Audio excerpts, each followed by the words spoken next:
Online dating after 60 is my story about internet dating. It's not just a story about an aging woman's dating experiences. It also covers many issues that we women face as we age.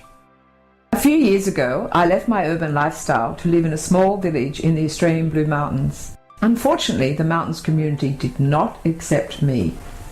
Did they, Cara? Not long after relocating, I decided I wanted some romance back in my life. I knew most men only really wanted sex from us women. For me, a man needs to come in an acceptable package with commitment and loads of caring.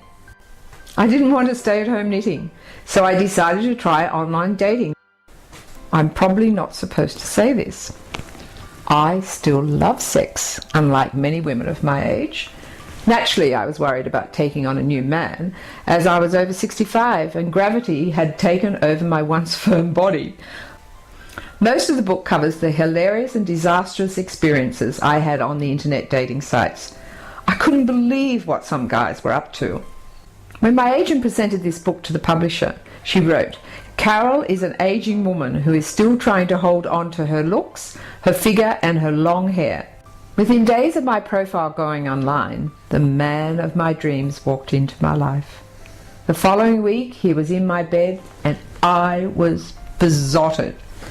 What I really needed right then, though, was to rush out to David Jones and buy myself some sexy undies. Matthew turned out to be a dishonest, uncommitted, unfaithful piece of shit who was active on 4 other internet dating sites and still tomcatting around everywhere during his involvement with me. After Matthew, I had around 2,000 guys view my profile.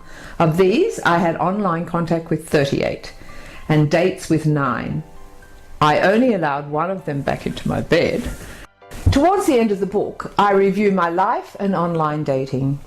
I came to the conclusion that finding a suitable and honest guy online for me wasn't like finding a needle in a haystack. It was more like finding a needle that had been dropped into the Pacific Ocean from an orbiting satellite.